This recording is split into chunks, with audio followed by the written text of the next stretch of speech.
നമസ്കാരം. മലയാളി വാർത്ത ഇൻസൈഡിലേക്ക് സ്വാഗതം. ലോക്സഭാ തെരഞ്ഞെടുപ്പ് പ്രചരണം ഉച്ചസ്ഥായിയിൽ നിൽക്കുമ്പോൾ പാനൂർ ബോംബ് സ്ഫോടനം CPM-നെ അടിമുടി വിറപ്പിക്കുന്നു. പാനൂരിൽ ബോംബ് നിർമ്മാണം നടന്നത് CPM നേതാക്കളുടെ അറിവോടെയും അനുമതിയോടെയുമാണ് എന്നതിന്റെ കൂടുതൽ സൂചനകളാണ് ഇപ്പോൾ പുറത്തുവരുന്നത്. കേന്ദ്ര അന്വേഷണ ഏജൻസികൾ CPM നേതാക്കളെ വട്ടമിട്ട് വലവീശി പിടിക്കാൻ ഒരുങ്ങുന്ന കാലഘട്ടം. ഒരു വശത്ത് കരുവന്നൂർ ബാങ്ക് തട്ടിപ്പ്, മറുവശത്ത് മസാല ബോണ്ട് ഇടപാട്, അതിലുമപ്പുറം വീണ വിജയനുമായി ബന്ധപ്പെട്ട മാസപ്പടി കേസ്. പല കേസുകളിലും ഉടൻ തന്നെ അറസ്റ്റ് ഉൾപ്പെടെയുള്ള നടപടികളിലേക്ക് കേന്ദ്ര അന്വേഷണ ഏജൻസികൾ കടക്കും എന്ന നിലയിലെത്തിയിരിക്കുന്നു. തെരഞ്ഞെടുപ്പ് അടുത്തിരിക്കെ ഏതെങ്കിലും തരത്തിൽ അറസ്റ്റ് ഉൾപ്പെടെയുള്ള നടപടികളിലേക്ക് ED കടന്നാൽ അത് തെരഞ്ഞെടുപ്പിൽ വലിയ തിരിച്ചടി ഉണ്ടാക്കുമെന്ന് CPM കണക്കുകൂട്ടുന്നു.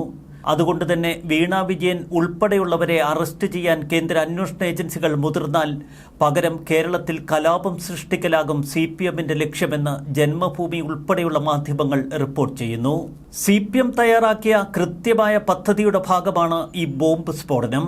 നിർമ്മാണവേളയിൽ ബോംബ് പൊട്ടിയില്ലായിരുന്നു എങ്കിൽ ഏപ്രിൽ 25-ാം തീയതിയോ 26-ാം തീയതി രാവിലെയോ ബോംബ് സ്ഫോടനം നടന്നേനെ എന്ന് JS അടൂരടക്കമുള്ള രാഷ്ട്രീയ നിരീക്ഷകർ പറയുന്നു. വലിയ പരാജയഭീതിയിലാണ് CPM. അതുകൊണ്ട് തന്നെ ഏപ്രിൽ 25-നോ വോട്ടെടുപ്പിന്റെ അന്ന് രാവിലെയോ ബോംബ് സ്ഫോടനം നടത്തി കേരളത്തിൽ കലാപാന്തരീക്ഷം സൃഷ്ടിക്കുക. പൊതുവെ കോൺഗ്രസ് UDF പ്രവർത്തകർ ഇത്തരം അവസരങ്ങളിൽ വോട്ട് ചെയ്യാൻ ബൂത്തിലെത്തില്ല. അതാണ് CPM-ഉം ഇടതുപക്ഷവുമൊക്കെ ലക്ഷ്യമിട്ടത്. ബോംബ് നിർമ്മാണത്തിനിടയിലുണ്ടായ സ്ഫോടനത്തിൽ CPM പ്രവർത്തകൻ മരിച്ചതാണ് എല്ലാ പദ്ധതികളും തകിടം മറിയാനുള്ള കാരണം. കേസിൽ ഇപ്പോൾ മുഴുവൻ പ്രതികളും പിടിയിലായി എന്ന് പോലീസ് അവകാശപ്പെടുന്നു. സ്ഫോടനം നടന്നയുടൻ ഒളിവിൽ പോയ മുഖ്യ സൂത്രധാരൻ DYFI Kunnothuparamba unit secretary Shijal, K. Akshay എന്നിവരെ അന്വേഷണ ചുമതലയുള്ള കൂത്തുപറമ്പ് ACP KV വേണുഗോപാലിന്റെ നേതൃത്വത്തിലുള്ള പോലീസ് സംഘം അറസ്റ്റ് ചെയ്തു. ഷിജാലിനെ കണ്ടെത്താൻ 3 ദിവസമായി പോലീസ് വ്യാപക തിരച്ചിലുകൾ നടത്തിയിരുന്നു. പാർട്ടി തന്നെയാണ് ഷിജാലിനെ ഒളിപ്പിച്ചിരിക്കുന്നത് എന്ന് കോൺഗ്രസും BJP-യും ആവർത്തിച്ചു പറഞ്ഞു. ഉദുമൽപേട്ടിൽ ഒളിവിൽ കഴിഞ്ഞ ഇരുവരെയും പാലക്കാട് ബോർഡറിൽ വെച്ചാണ് പോലീസ് പിടികൂടിയത്. മരിച്ച ഷെറിൽ ഉൾപ്പെടെ 12 പേരാണ് കേസിൽ പ്രതികൾ. DYFI മീത്തലെ കുന്നോത്തുപറമ്പ് യൂണിറ്റ് സെക്രട്ടറി അമൽ ബാബു, മുളിയാത്തോട്ടെ CPM പ്രവർത്തകൻ കരിപ്പനക്കാട്ടിൽ മിഥുൻ എന്നിവർ ഉൾപ്പെടെ 6 പേരെ നേരത്തെ തന്നെ പോലീസ് അറസ്റ്റ് ചെയ്തിരുന്നു. പരിക്കേറ്റ് ചികിത്സയിൽ കഴിയുന്ന അശ്വന്ത്, വിനോദ്, വിനീഷ് എന്നിവരുടെ അറസ്റ്റ് പോലീസ് രേഖപ്പെടുത്തും. പാനൂർ സ്ഫോടനം വടകര മണ്ഡലത്തിൽ വലിയ തിരിച്ചടിയാണ് ഇപ്പോൾ CPM-ന് സമ്മാനിച്ചിരിക്കുന്നത്. KK ശൈലജ തികച്ചും പരിഭ്രാന്തിയിലാണ്.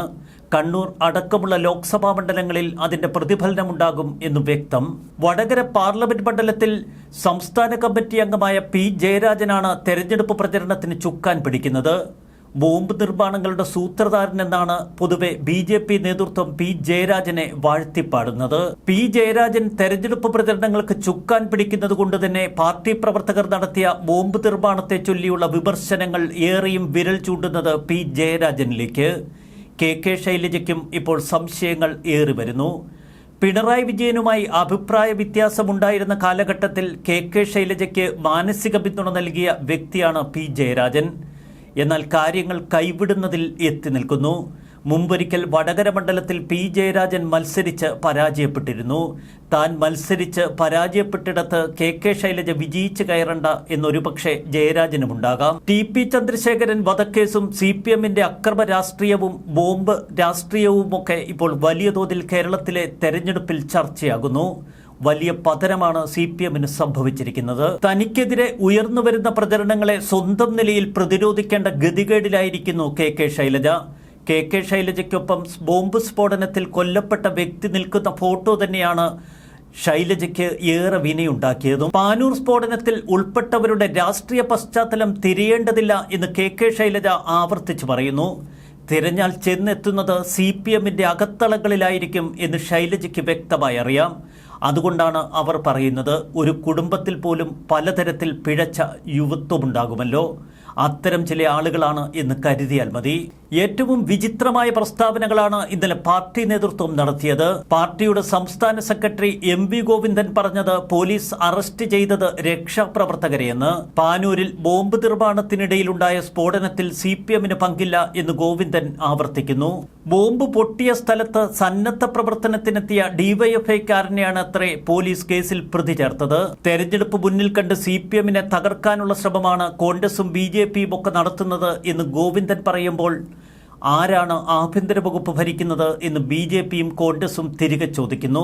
ബോംബ് സ്ഫോടനത്തിന്റെ ശബ്ദം കേട്ട് ഓടിക്കൂടിയവരിൽ സംഘടനയുടെ പ്രാദേശിക നേതൃനിരയിലുള്ളവരുമുണ്ടായിരുന്നു. സ്ഫോടനത്തിൽ DYFI-കാരുണ്ടെങ്കിൽ അവർക്കെതിരെ നടപടിയെടുക്കും. മരിച്ചയാൾ ഉൾപ്പെടെയുള്ളവർ DYFI പ്രവർത്തകരെ ആക്രമിച്ച കേസിലെ പ്രതികളാണ് എന്ന് VK സനോജ് DYFI-യുടെ സംസ്ഥാന സെക്രട്ടറി പറയുന്നു. ഇതും വിചിത്രമായ ന്യായീകരണം തന്നെ. എന്നാൽ ഏറ്റവും വിചിത്രമായ ന്യായീകരണം നടത്തിയത് മുഖ്യമന്ത്രി പിണറായി വിജയൻ തന്നെയാണ്.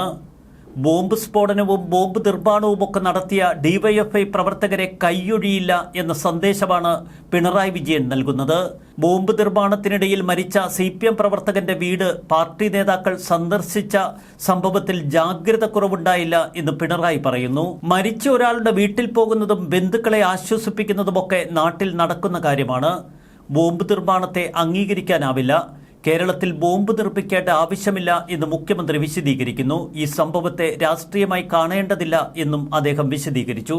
ബോംബ് സ്ഫോടന കേസിൽ പങ്കാളിത്തം നിഷേധിക്കുമ്പോഴും പാർട്ടി പ്രവർത്തകരും അനുഭാവികളുമൊക്കെ പ്രതിസ്ഥാനത്ത് വരുന്നത് CPM-നെ പ്രതിക്കൂട്ടിലാക്കുന്നു. 4 ദിവസം കഴിഞ്ഞിട്ടും സ്ഫോടനത്തിന്റെ അലയൊലികൾ അവസാനിച്ചിട്ടില്ല. തെരഞ്ഞെടുപ്പിൽ സംസ്ഥാനത്തൊട്ടാകെയും വടകരയിലും ഇപ്പോൾ പ്രതിഫലിക്കുന്നത് പാനൂർ ബോംബ് സ്ഫോടനം തന്നെ. മുഖ്യമന്ത്രി പിണറായി വിജയൻ ഭരിക്കുന്ന ആഭ്യന്തര വകുപ്പിന് കീഴിലുള്ള പോലീസാണ് ഇപ്പോൾ പ്രതികളെ പിടികൂടിയിരിക്കുന്നത്. DYFI പ്രവർത്തകരും നേതാക്കളുമാണ് പ്രതികൾ എന്ന് സമൂഹത്തോട് പറയുന്നതും ഇതേ പോലീസ് തന്നെ.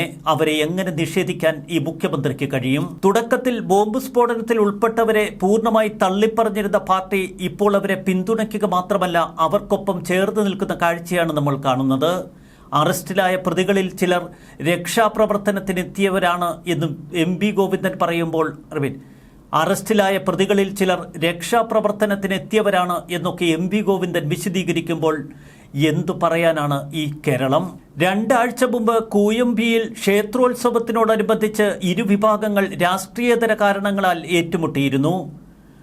അടുത്ത ദിവസങ്ങളിലായി CPM RSS അനുഭാവി സംഘങ്ങൾക്കിടയിൽ തുടർ ഏറ്റുമുട്ടലുകളുമുണ്ടായി. വൈര്യം കൂടിയതോടെ പ്രത്യാക്രമണത്തിന് CPM തയ്യാറെടുക്കുകയായിരുന്നു എന്ന് വ്യക്തം. പാനൂരിൽ ബോംബ് സ്ഫോടനത്തിന്റെ മുഖ്യ ആസൂത്രകൻ DYFI നേതാവ് തന്നെയെന്ന് വ്യക്തമാണ്. DYFI Kunnuthuparamba unit secretary Shijal police പിടിയിലകപ്പെടുമ്പോൾ ഒരു കാര്യം വ്യക്തമാകുന്നു. ഷിജാലിനുള്ള ഉന്നത ബന്ധങ്ങൾ വ്യക്തമാക്കുന്നത് പാർട്ടിയുടെ ഇടപെടൽ തന്നെ. പാനൂർ സ്ഫോടനക്കേസിൽ അറസ്റ്റിലായവരിൽ DYFI ഭാരവാഹികളുണ്ട് എന്ന് സംസ്ഥാന സെക്രട്ടറി VK സനോജ് സമ്മതിക്കേണ്ടി വന്നു. തെറ്റുകാരെന്ന് തെളിഞ്ഞാൽ ഇവരെ DYFI സംരക്ഷിക്കില്ല എന്ന് DYFI സംസ്ഥാന സെക്രട്ടറി പറയുമ്പോൾ പിണറായി വിജയൻ പറയുന്നത് മറ്റൊന്ന്. ആഭ്യന്തരമന്ത്രി കസേരയിൽ ഇരുന്നു കൊണ്ട് മുഖ്യമന്ത്രി ഇത്തരം വൃത്തികേടുകളെ പ്രോത്സാഹിപ്പിക്കുകയും കുടപിടിച്ചു കൊടുക്കുകയും ചെയ്യുകയാണ് എന്ന് VD സതീശൻ പറയുന്നു. സ്ഫോടനത്തിൽ മരിച്ച എലിക്കൊത്തന്റെ വിട ഷെറിൽ ഉൾപ്പെടെ 12 പ്രതികളാണ് ഈ സംഭവത്തിലുള്ളത്. ഷെറിലാണ് 1-ാം പ്രതി.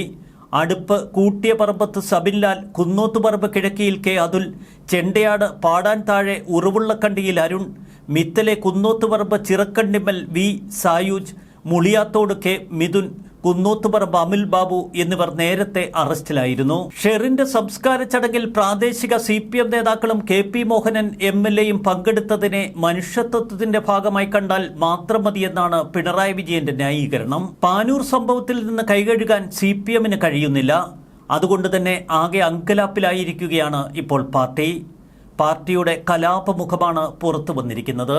ബോംബ് രാഷ്ട്രീയം പലപ്പോഴും കേരളത്തിന് സമ്മാനിക്കുന്നത് CPM ആണ് എന്ന് എതിരാളികൾ പറയുമ്പോൾ എങ്ങനെ നിഷേധിക്കാൻ കഴിയും ഈ പാർട്ടി നേതൃത്വത്തിന്? ന്യൂസ് ഡെസ്ക് മലയാളി വാർത്ത ഇൻസൈഡ്.